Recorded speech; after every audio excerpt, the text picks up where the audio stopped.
vamos dar início então a esse bate-papo. Eu, Bruno Amaral, junto com Pedro Menezes, teremos essa oportunidade, essa honra de falar com o José Securato.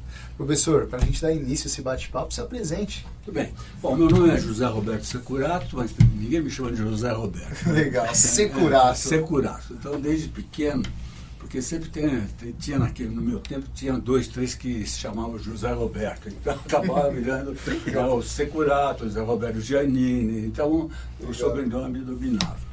E num grupo escolar que eu fiz, que era a Escola do Estado, meu pai tinha uma fábrica na mesma rua, né, Joaquim Floriano.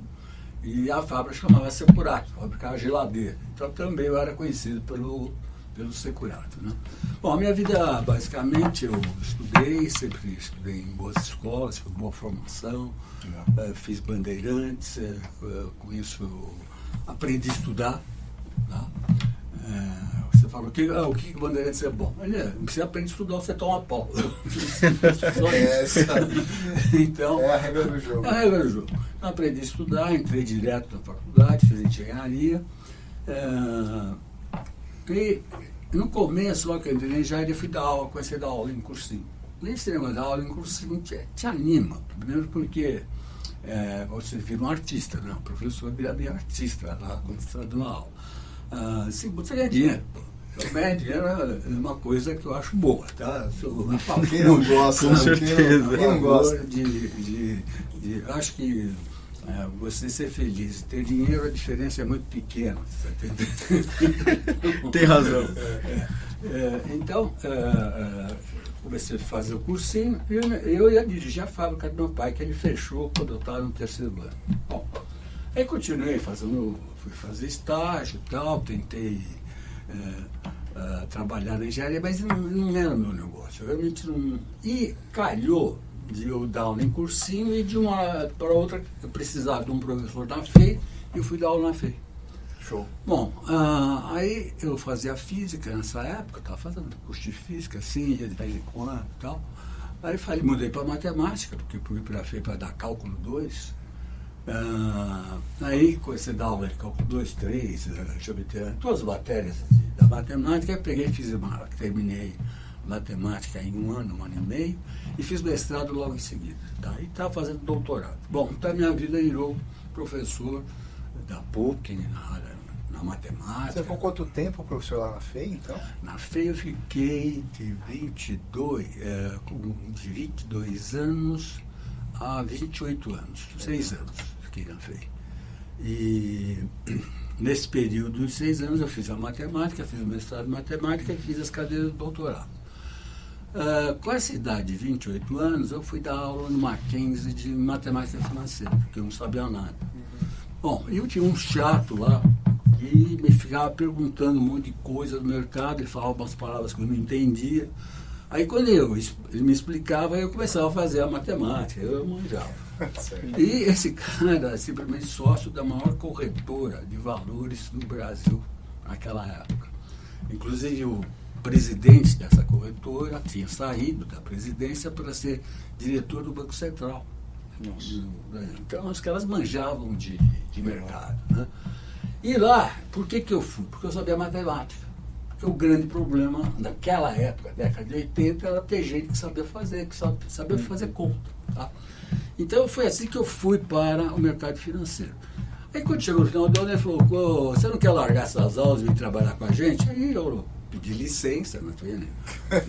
Pedi licença, vamos ver o que dá, né? Pedi licença das aulas que eu tinha durante o dia e fui trabalhar. Em 6 meses eu virei o gerente da mesa, comecei a trabalhar na mesa de dinheiro e comecei a pegar o jeito e aí cresci muito rapidamente, porque foi uma época que começou, por exemplo, o mercado de opções do Brasil. O mercado futuro começou em 79 na Bolsa de Valores do Rio. Em 82 começou o mercado de opções aqui em São Paulo. E eu estou nessa época entrando no mercado. E em 84 começa um monte de operações com opções aqui em São Paulo e ninguém sabia fazer conta. Tá? E eu sabia fazer conta. Olha só que oportunidade. E em 86 veio a Bolsa de Futuros, mercadoria de futuros. Pô, e também ninguém entende de futuros. Pô. Então você precisa saber matemática para fazer a equivalência, para fazer as aplicações, a precificação do futuro, né? Bom, então eu caí no lugar certo, na hora certa. E nessa época, então em 85, eu prestei o concurso aqui na USP. E virei professor. Então só dava aula de sábado, porque eu dava aula do mercado, do mercado. E fiz o doutorado, aproveitei e fiz o doutorado, que eu não tinha feito na matemática, fiz o doutorado. Bom, em 89, eu infartei. Eita, Eu tinha a mesa de dinheiro, acho que eu estava num banco americano, e era uma das primeiras mesas unificadas. Então tinha a bolsa de renda fixa, a mesa de renda fixa, a mesa de futuros, a mesa de câmbio, tudo junto. Porque nos bancões, por exemplo, em 1990, um banco, por exemplo, que existe até hoje, ele unificou a mesa. Então ele veio conversar comigo para eu treinar a unificação na mesa.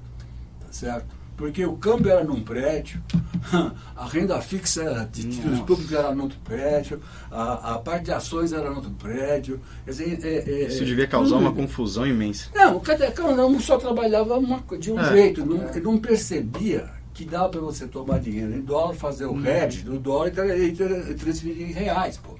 Certo. Por exemplo, tem épocas, há 2 anos atrás, um título de 30 anos em dólar estava uma taxa de 2,80. Pô, 2,80% ao ano, você pegava aquilo, tomava aquele dinheiro por 30 anos já rolando, fazia o hedge, pô, tá bom, não vamos pegar 30 anos, vamos pegar um de 10. O de 10 era menos, era 2,20 a taxa. Então você pegava um dinheiro barato, mas você tem que saber fazer o hedge cambial para transformar de dólar para reais e aplicar aqui dentro, pô, numa taxa que... Né, nós temos sempre uma taxa maravilhosa, que vocês estão vendo hoje, uma taxa real de 8%, 9% ao ano. Não você vai encontrar uma taxa real de 8%, 9%. Quer dizer, o que é isso? É ganhar dinheiro sem fazer nada. Né? Vamos supor, a inflação vai dar 5%, tá, esse ano, vai, em torno de 5%.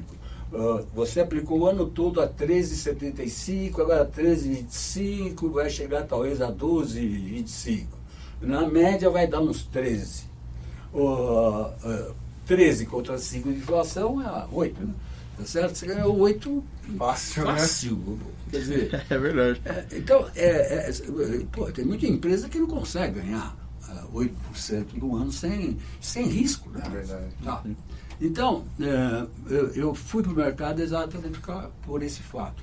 Aí eu infartei, quando eu infartei, fiquei mais 2 anos, mas aí você já não... Você já volta mais e 12, né? Como você é professor, então, você sabe que na lousa tudo dá certo. Né? Então, você vai lá, explica, compra uma baixa, vende na alta. A lousa tem essa vantagem.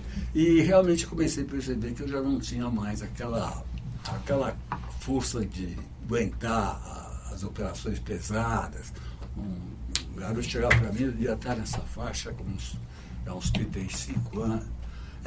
36 anos, já tinha passado uns 10 anos, 12 anos, ou mais, ou talvez 15. E 42 anos eu tinha, tá? 42. Então, você já começa a sentir, vem um moleque de 30 anos, fazer a operação aqui, fazer isso, tal, comprar aqui, vender ali, você fala, pô, se der certo ele é o herói, se der errado, vale o risco, vai cair em alguém. Sou eu que sou o responsável. Então, nesse momento eu saí do mercado, fiquei como representante de um banco estrangeiro uns 2 anos, mas também não tinha nenhuma função assim muito importante. E ia montar um escritório de consultoria, porque o mercado financeiro era muito conhecido, as pessoas me conheciam, porque eu dava aula da Bovespa, eu dava aula da BMF. Então, os operadores da Bolsa, quando tinha o floor, né, operava lá no chão, todo mundo foi meu aluno.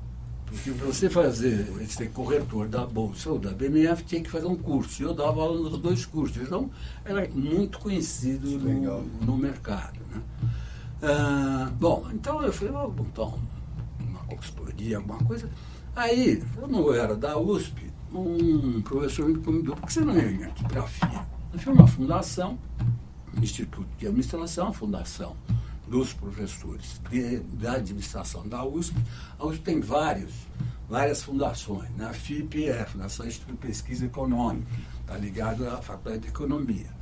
A FIPECAF está ligada à Faculdade de Contabilidade. A Fundação Vanzolini está ligada à Engenharia de Produção. E todas as escolas, a USP tem uma fundação que é onde os professores podem realizar um trabalho, e é bom que realize, tá? Para estar na prática, para ter uma atividade onde ele esteja desenvolvendo o que ele bolou na teoria, que ele aplique na prática. E foi assim que eu comecei a me envolver, então, com a FIA, né? No Instituto de Administração, e dentro da FIA comecei a bolar coisas, tá certo? Então, uma das coisas que eu bolei, era uma época ainda, falando da década de 90, 95. 95 é quando você então veio para a FIA? Foi isso? Não, para a FIA eu vim para a FIA em 92 e 93. Certo. Mas eu aí trabalhava para um professor, você quer dar um curso aqui, ou você quer dar um curso lá, ou você quer... Eu sempre fui bom professor, então eu dava um monte de curso para todo mundo. Legal. E às vezes o cara tinha que dar um curso de finanças, eu montava eu fiz uma parceria com o professor Geraldo Santos Toledo, muito meu amigo, que é um grande professor da área de marketing, e ele tinha muitos cursos no Banco do Brasil. Então, eu montei um monte de cursos no Banco do Brasil. Tem coisas que nós fizemos no Banco do Brasil que parte do que acontece hoje, desse sucesso do financiamento da safra agrícola, saiu da minha sala de aula. Foi legal. Nossa. Eu dei o exemplo, eu fiz a coisa assim, o cara falou, não, você vai falar com vai falar com o presidente do banco. Vamos lá, vou falar com o Ximenes, você vai ter que explicar para ele isso, porque isso é...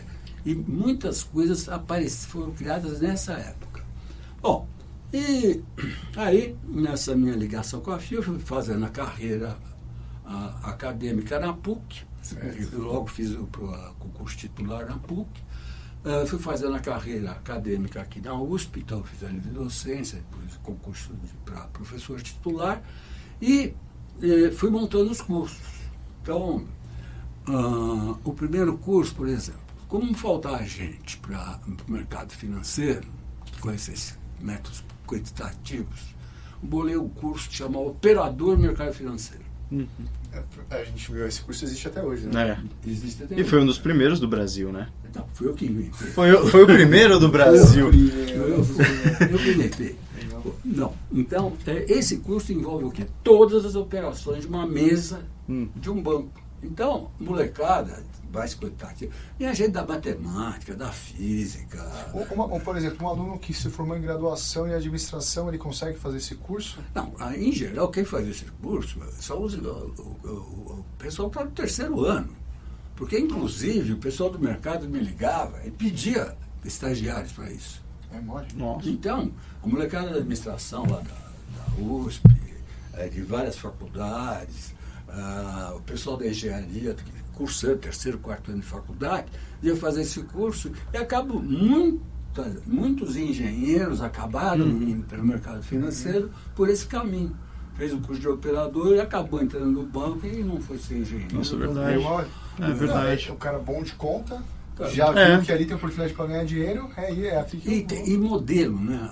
A engenharia tem uma coisa que você, por exemplo, você estuda termodinâmica, é um modelo matemático. Você vai estudar, vamos dizer, uma viga em balança, um outro modelo de matemática. Então você vai tendo modelos que, de uma hora para outra, você pega aquilo e pode colocar, por exemplo, em finanças. As aplicações são muito vastas. Se você olhar, por exemplo, a velocidade, o que é a velocidade? Quilômetros por hora, tá certo? É basicamente. Mas o que é uma taxa de juros? 10% ao ano. É a velocidade do dinheiro. Verdade.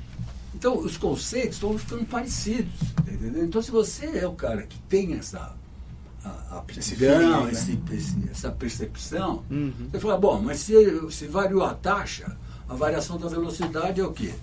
Como é que você varia a velocidade? É a aceleração, né? Então, se varia a taxa, você está acelerando né? Ou desacelerando, né? Pode ser aceleração positiva ou negativa. Mas a variação da taxa de juros é uma aceleração ou positiva ou negativa. Então você começa a sacar e você começa a modelar coisas. Verdade. A minha tese de doutorado está baseada nessa ideia.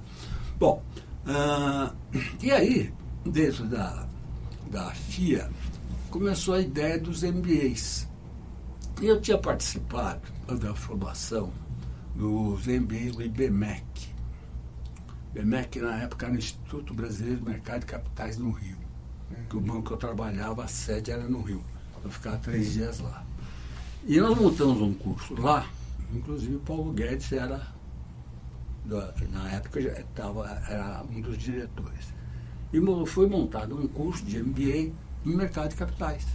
Foi o primeiro MBA do Brasil. E eu participei desses cursos do IBMEC.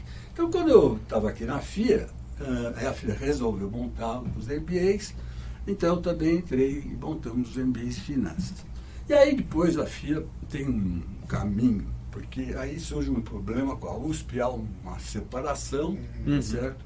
E a FIA passa a ter uma vida própria. Né? Tanto é que vocês têm hoje a faculdade FIA, que é uma faculdade de uma boa qualidade, bons professores, tá certo?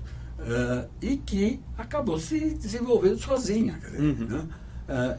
Embora a FIA continue tendo uma ligação forte com a Universidade de São Paulo, tá certo? Então essa é basicamente o que eu fiz no Nossa, nesse caminho. É história e relevância até o limite, professor. Do começo ao fim, né? Desde os 22 anos sendo professor lá na FEI. E nesse tempo lá na FEI você não teve nenhum... Tipo, o mercado automobilístico lá em São Bernardo é muito forte, né? Então, a FEI, ela tinha uma indústria, uma indústria em São Bernardo, não era só automobilística, a Brastemp era lá. Verdade. Então, toda a indústria dos bens de consumo, ela estava localizada lá, naquela área de São Bernardo, Santo André. Então, você tinha a indústria automobilística, a indústria de... Tinha a Ródia também. A Ródia. Então, quer dizer, era um parque industrial, tanto é que tinha 2 faculdades de engenharia lá, a Mauá e a FEI. Né? E elas são 2 escolas de sucesso, estão lá até hoje, e cresceram muito, né? Um crescimento.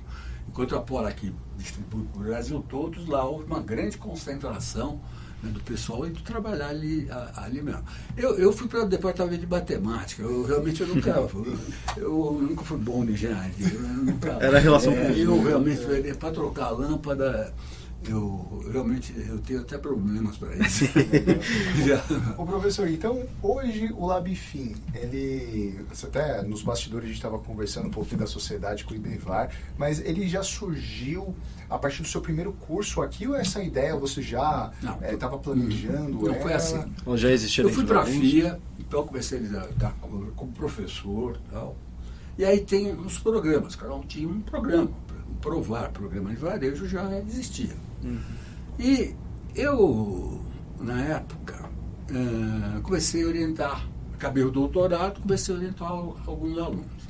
E uma dificuldade muito grande você ter livro, tá? Você ter se esse livro é difícil, então tira xerox, né? Porque só tem um livro, pô. E a cultura disputava. Chegou um livro de finanças. Pô, tava eu lá e tava o São Vicente lá, pô. Quem que chegava primeiro levava antes. Aí tinha o quê? Quantos livros? 2, 3. Era assim. Então, pegava os livros, tirava xerox e a garotada... Bom, aí eu comecei a pensar no seguinte: como é que são as dissertações de tese de doutorado? Bom, em geral você pega alguma coisa, você faz lá uma medida, tal, usa uma estatística. Falei, pô, como é que é um laboratório de física? Eu fiz física até o 3º ano. Tudo assim, mais ou menos, sabe? Eu fiz assim, eu ia lá, passear, achava legal, tal, assistia às aulas, assim, um pouco, né? Porque eu estava terminando engenharia, então física era só para...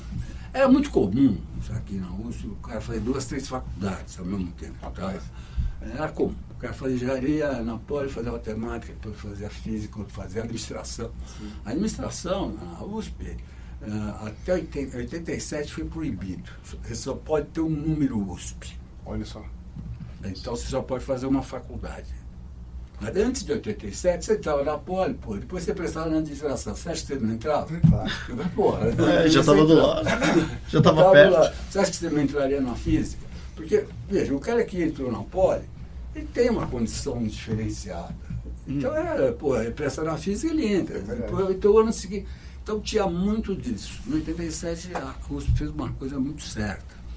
Não pode mais fazer 2 faculdades ao mesmo tempo. Você faz uma, depois se quiser, você faz a outra. Bom, então, o que aconteceu é que eu falei, pô, mas espera aí, isso que a gente está fazendo aqui é parecido com um laboratório de física.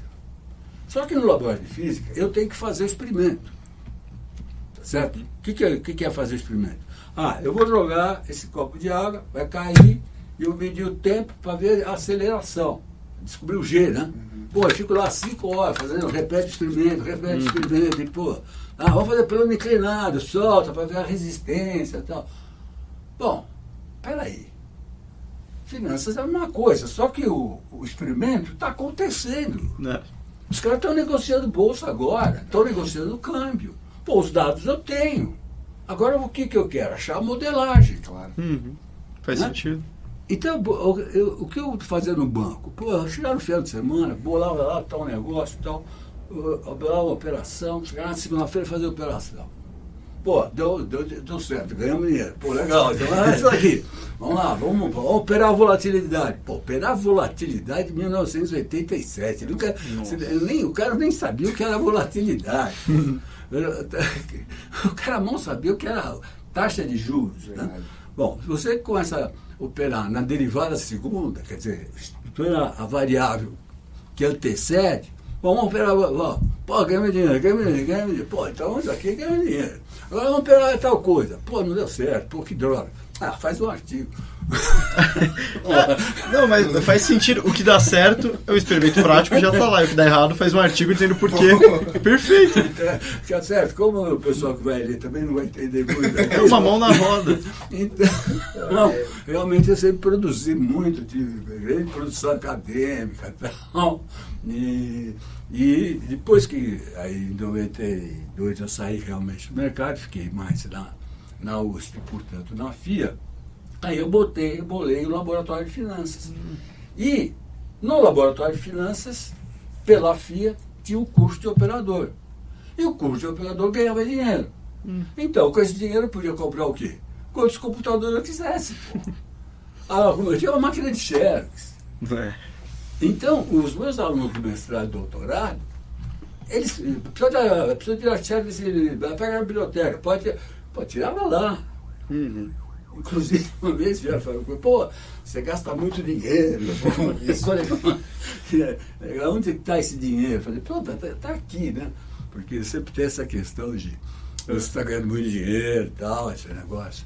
Eu já tinha ganho dinheiro no mercado, já falei para vocês, meu pai tinha uma fábrica, então eu tive sorte da vida, nunca precisei estudar em casa, sempre tive boas coisas.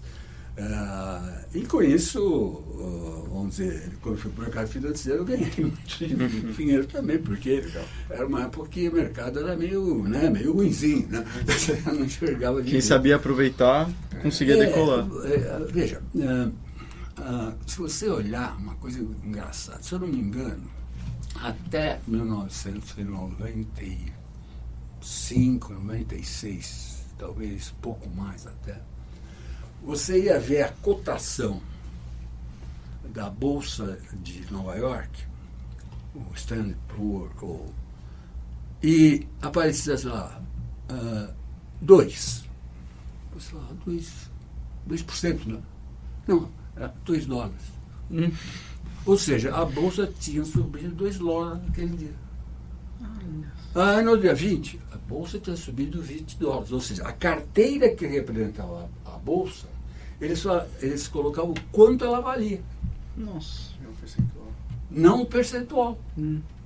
E, aliás,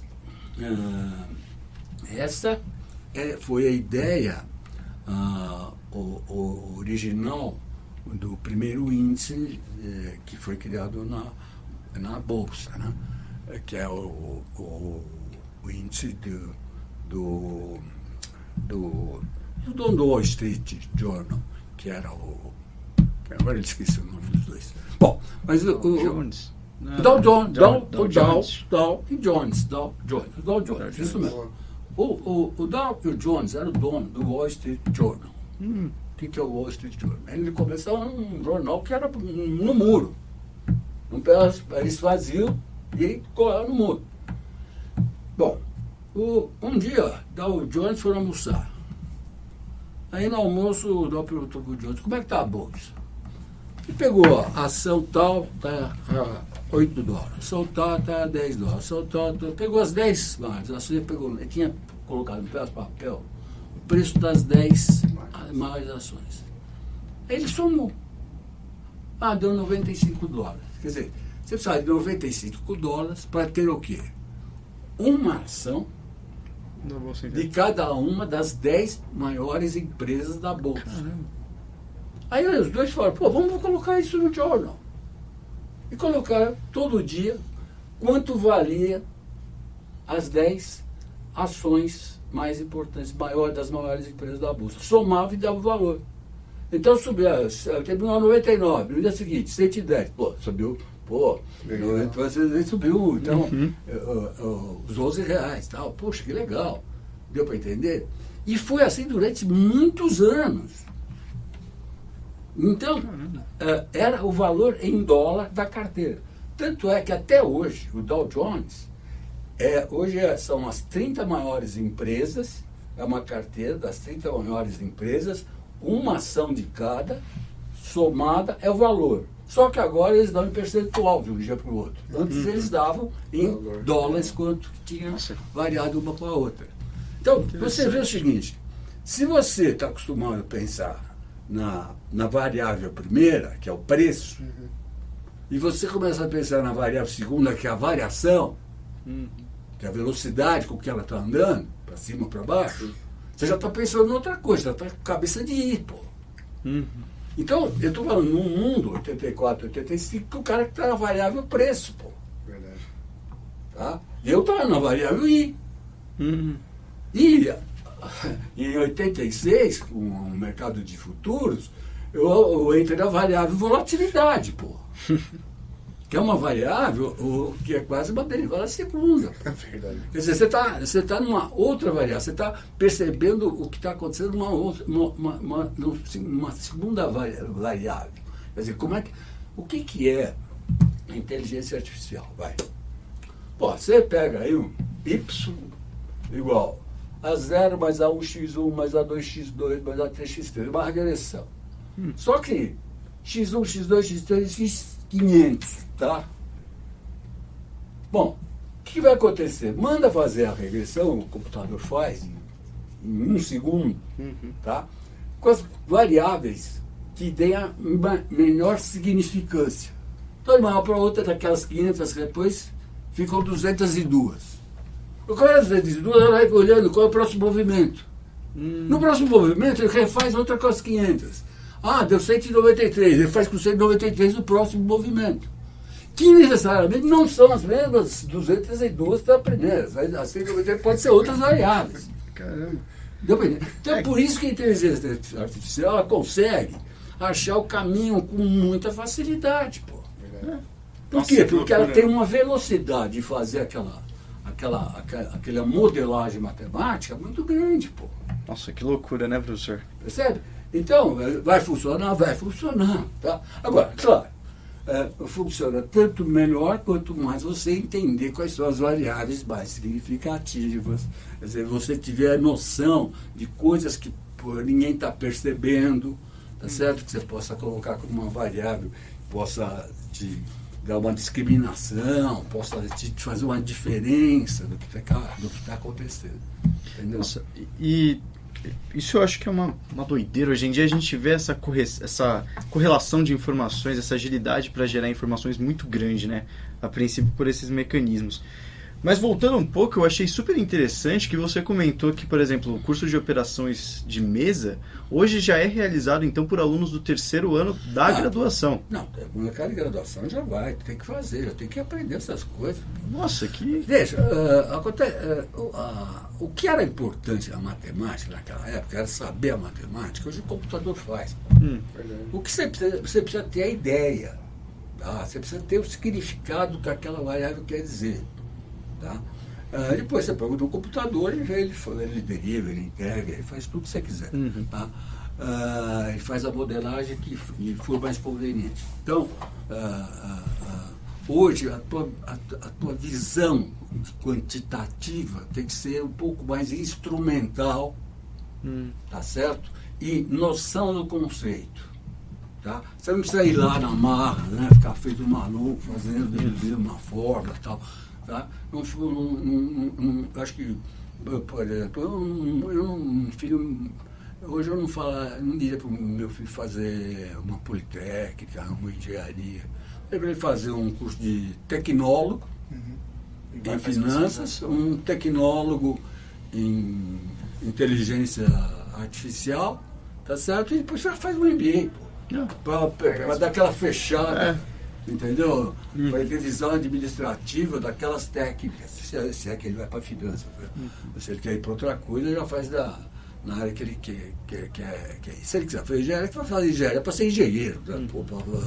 Fazer para fazer 5 anos. Ficar 5 anos lá para ficar, 5 anos que, tendo matérias malucas para depois não vai ser aplicado. Para você não aplicar. Então hoje não tem mais sentido. Então, essa é a visão que eu tenho hoje. Professor, uma coisa que eu tenho até curiosidade, né? Você acompanhou a evolução das finanças, o mercado financeiro há anos já. O que você acha que mais mudou, ou melhor dizendo assim, qual que é o profissional que hoje você valoriza? Quais são as competências hoje de um profissional para conseguir se dar bem hoje no mercado financeiro? Como que você avaliaria uma pessoa? As áreas mais importantes, quer dizer, onde você é bem remunerado, é onde você faz a gestão de carteira, tá? Então você fazer gestão de um fundo, a gestão de pessoal de private, pessoal que tem dinheiro e tal, você fazer a gestão. E aqui tem uma coisa que os bancos ainda não captaram. É fazer a gestão de toda a carteira do cara. Em geral, o cara vem conversar com você, ele quer fazer a renda fixa, ações, pôr alguma coisa lá fora, né, para fazer um hedge cambial, para você ter uma defesa. Então, as carteiras são tudo meio parecidas. O cara está esquecendo, por exemplo, imóveis. Imóvel é um investimento. Sim. Tá? Então, deveria fazer parte da gestão desse cara também a parte dos imóveis do cara.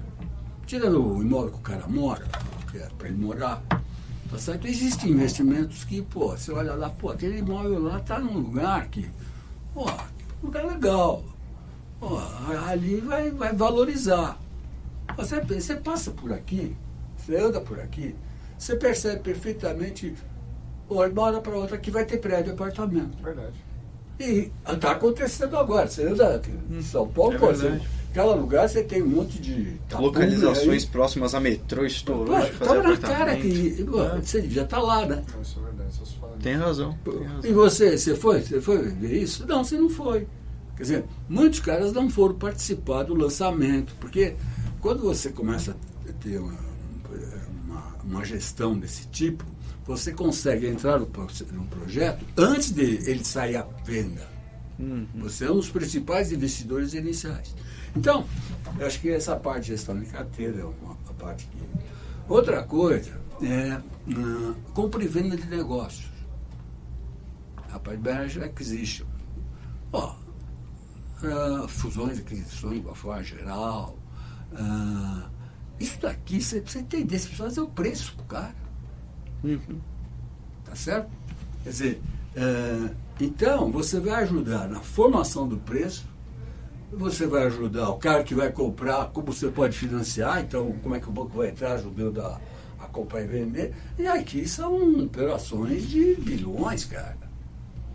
Certo? Você vê agora acabar a Nestlé já comprou a Garoto, agora está comprando a Copenhague 4 bilhões. Pô, alguém sacou isso, cara. Veja, alguém falou, estou vendo aqui a Copenhague, pô, no capital assim, né? Tá na bolsa. Pô, os donos estão, né, meio ficando velhos, daqui a pouco vai ter problema de sucessão. Pô, será que não é bom botar uns 4 bi na mão no bolso dos caras? Né? Pra fazer a família, aposentadoria pra fazer a família feliz, pô. Por que não, né? Pô, agora quem que pode comprar? Pô, tem que ser uma multinacional, tem empresona. Isso daqui, por exemplo, tem de muito para você ver. Então, se você começar a pegar empresas que não estão cotadas em bolsa, eles podem até ser uma SA de alguns sócios e tal, mas elas estão no momento de, por exemplo, o Brasil na parte de industrialização está defasado 15 anos. O cara não tem dinheiro para pôr. Ele tem lá uma empresa, tem uma boa marca, você está entendendo? Mas ele já não tem mais aquele vigor físico, ele já não tem mais os herdeiros já não são a mesma coisa. Antes eram 2 sócios, 2 irmãos, cada um teve 3 filhos, agora são 6. Mas vai ficar um inferno. Você está entendendo? E, pô, o que eu faço? Eu preciso comprar um imóvel para o meu filho morar, pô, eu ponho dinheiro na empresa. Ele comprou, ele comprar o imóvel para o filho morar. Conclusão, a fábrica vai desandando. Pô, se você é um sacador disso, você está dentro de um banco de investimento, pô, vai lá e vai achar alguém para comprar aquilo, pô.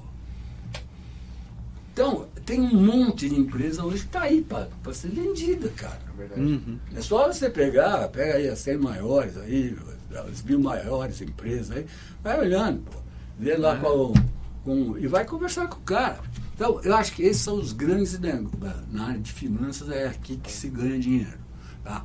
Outra coisa é trazer investimentos de fora. Pô, né? Então, se você vai crescendo, então, por exemplo, você tem que saber falar inglês. Né? Então, algumas coisas que você começa a ver que para você ter essa atividade no mercado financeiro, você tem que ser um cara com uma visão, vamos dizer, global, boa, né?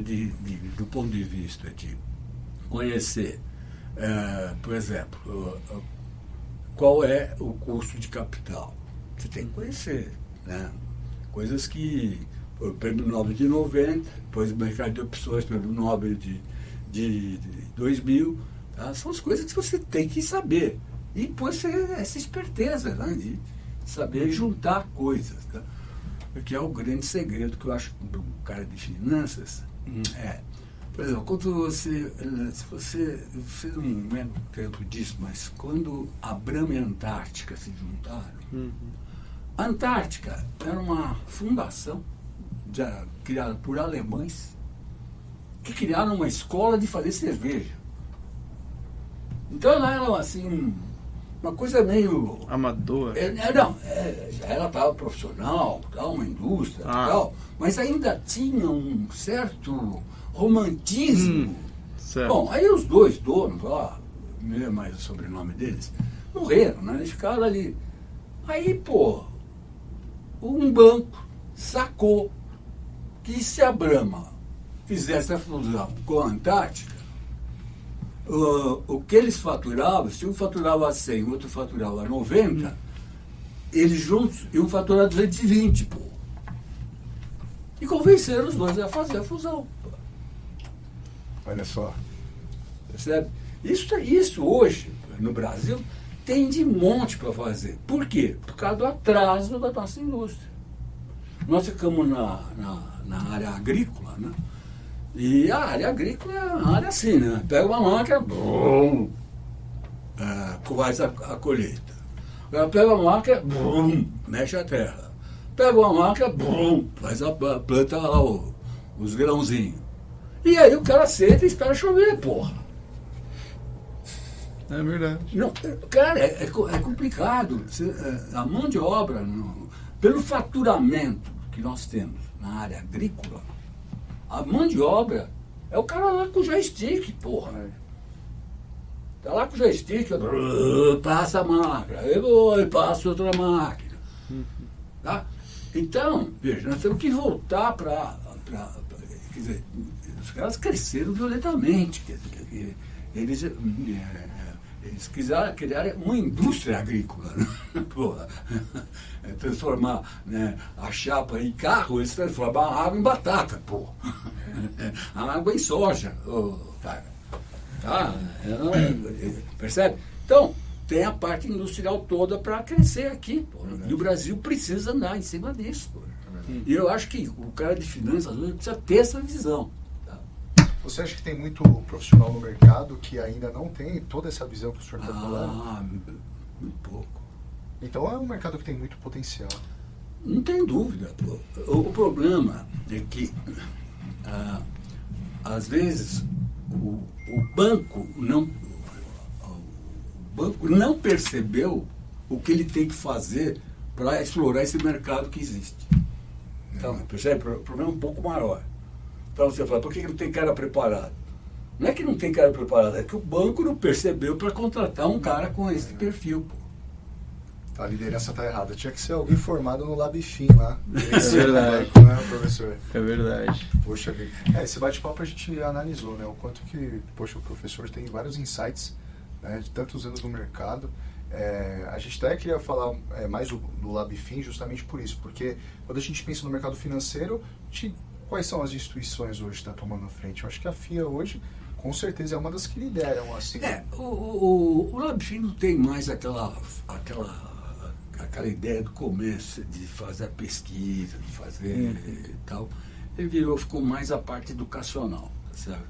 Então, perdeu aquela parte experimental, aquela parte, vamos dizer aqui, de inventiva, né, de criativa e tal.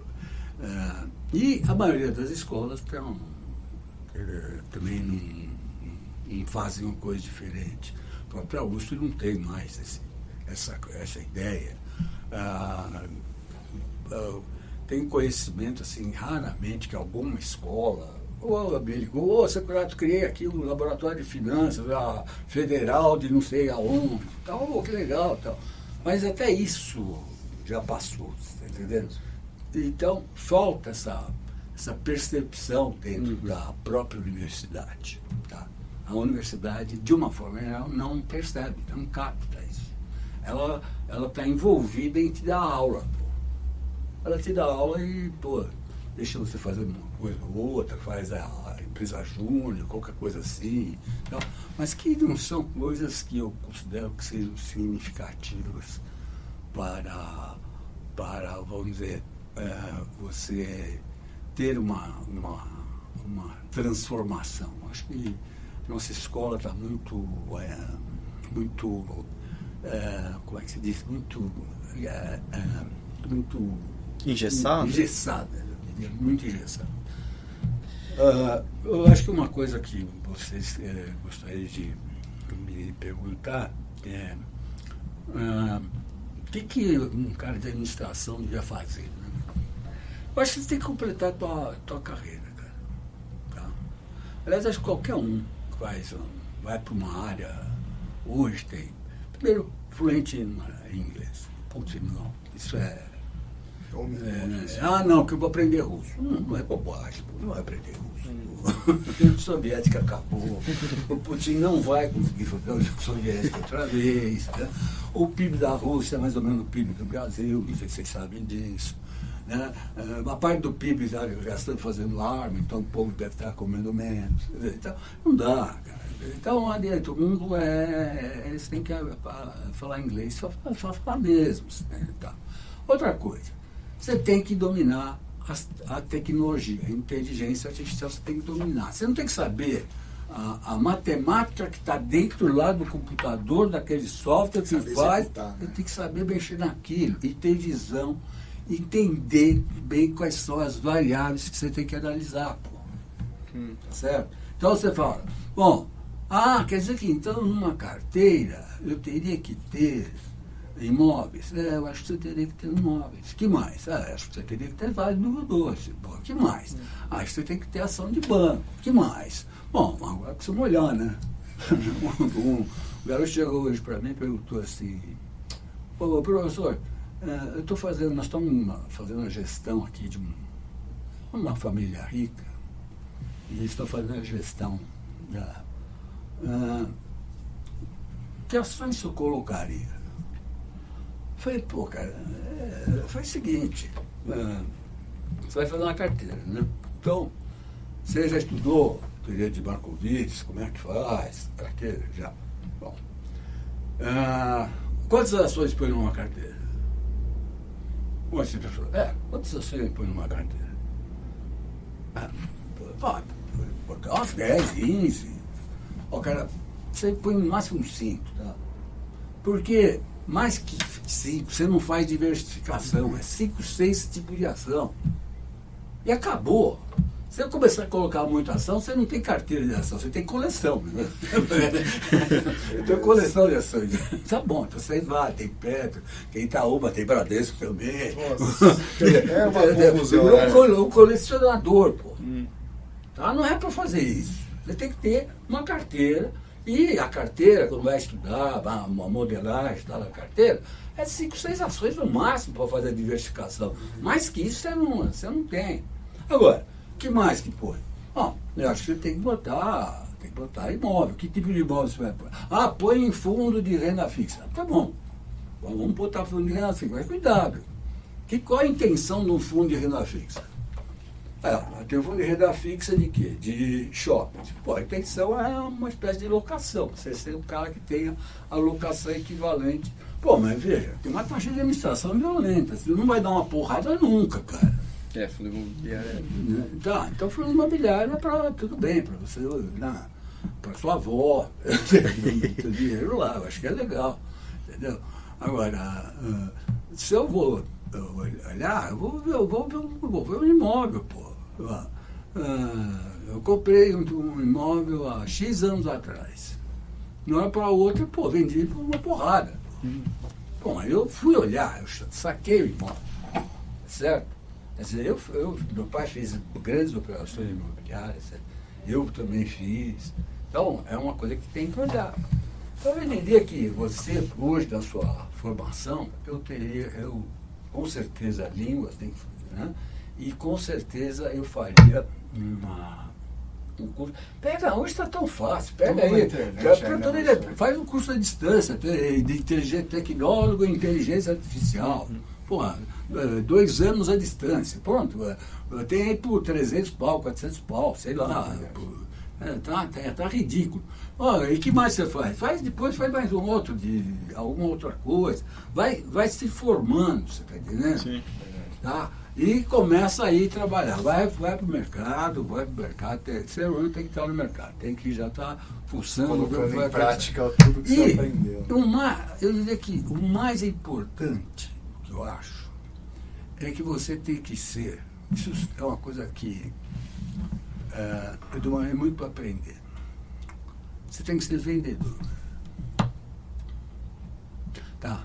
Mas no cartão, Pedrão, vendedor, tua mãe não vai achar legal, né? Bom, você tem que ser vendedor, mas um vendedor de coisas que o cara, que é boa pro cara, o cara precisa comprar. É você que tem que achar o que ele precisa comprar. Este é o grande vendedor. Percebe? Por que eu tive muito sucesso aqui na FIA, fiz curso para todos os bancos aqui. O cara já me chamava lá, professor, elas querem montar um curso aqui, queria que tivesse matemática financeira, tivesse isso, tivesse aquilo, pessoa,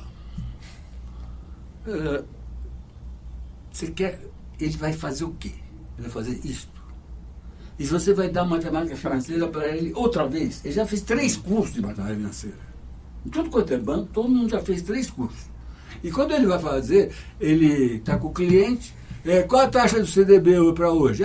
Estou pagando 102 do CDI. 102, dá para fazer 102,10? Porque ele já tem 102,10, né? Dá para empatar? Dá.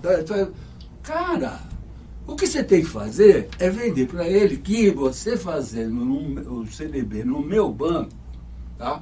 Você vai estar mais bem servido aqui naquele outro banco. É verdade. Não é só o cálculo. Não precisa fazer a porra do cálculo. É a persuasão. A persuasão, mostrar que a diferença que você tem. Pô, você já viu a propaganda do Banco C6? Não. É uma propaganda assim. Banco C6. Pô, Banco C6, pô. Aí eles botaram a Bit, né, lá. Gisele Bit, já. Também não funcionou. Bom, aí o JP Morgan comprou uma parte do C6. Agora o JP Morgan aumentou a parte. Agora aparece C6, sócio de quem? Do JP Morgan.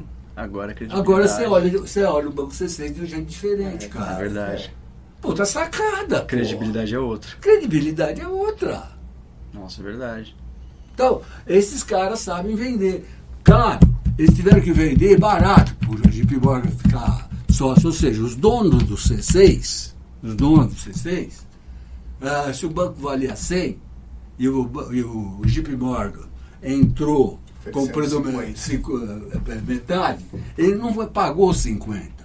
Ele vai ter pago 25, 30, você está entendendo? Porque só na hora que você carimbou.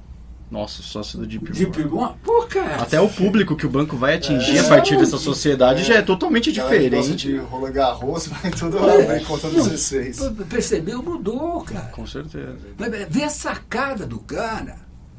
Quer dizer, então, com certeza ele não vendeu pro JP Morgan pelo mesmo preço que ele venderia para você, para mim, com certeza. Tá? Então, essa é a grande questão. É você ser, esse cara aqui, um grande vendedor, pô. Com certeza. Tá certo? Então, é isso que no fundo, diferencia as pessoas. Né?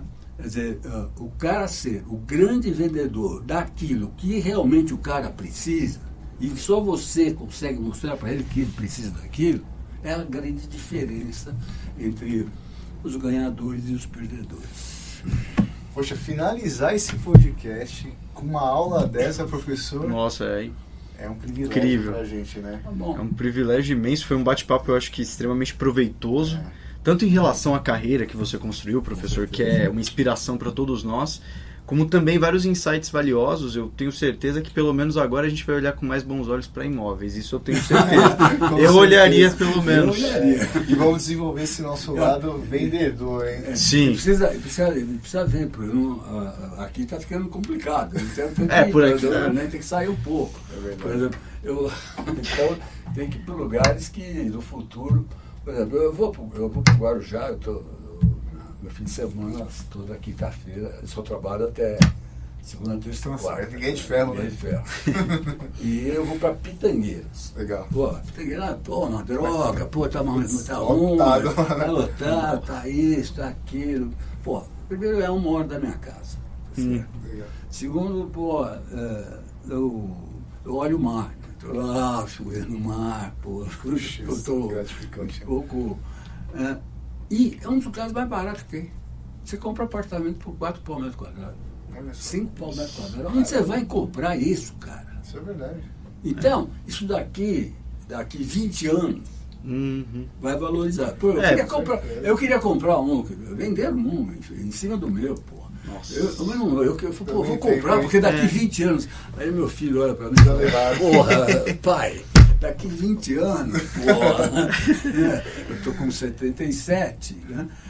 Daqui 20, pai, pô. Daqui 20 é melhor a gente usar agora esse dinheiro, né? Mas pensando até na inversão da faixa etária da população, que vai provavelmente para lugar mais calmo, assim, para perto de mar, é uma oportunidade imensa. Cara, eu não tenho dúvida.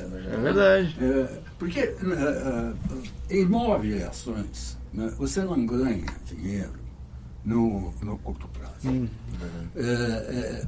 Outro dia eu fui num banco aí, chamou lá os clientes tal. Aí os clientes que queriam aplicar em ações e tal. E aí um começou a falar, mas para ganhar com ações tem que ficar todo dia olhando e vendo para fazer e aplicar, desaplicar e comprar e vender. Eu falei, Pedro, olha, se isso que você está falando fosse verdade, todo cara que está no mercado financeiro trabalhava 2 anos e ficava rico e ia embora. Você acha que é assim? Você acha que os caras que estão no mercado financeiro estão lá na mesa? Pô, agora eu vou comprar a Petrobras, tá? Pô, tá bem na hora. Pô, você vai acertar, cara? Quem dera tivesse essa bola de cristal, né? Pô, não é assim, o mundo não é assim. Tá? Você tem que comprar o quê? O que vai acontecer nos próximos tais anos? Qual empresa que pode estar em tal lugar daqui tantos anos? Tal. E dá sorte dela não quebrar, né? Porque a americana quebrou, né? Tá certo? Pô, tá ganhando dinheiro, todo mundo varejo ganhou dinheiro pra caramba na pandemia, e uma hora para outra todo mundo está perdendo dinheiro pra caramba. Todas elas, né? Nossa, verdade. Estão numa situação complicada. Tá bom, gente? Então acho que tá bom, né? Foi muito bom esse bate-papo. Agradeço muito pelo tempo valioso do professor e aquilo que a gente falou, né, Pedro? A gente se sente honrado de estar tendo essa oportunidade. Obrigado.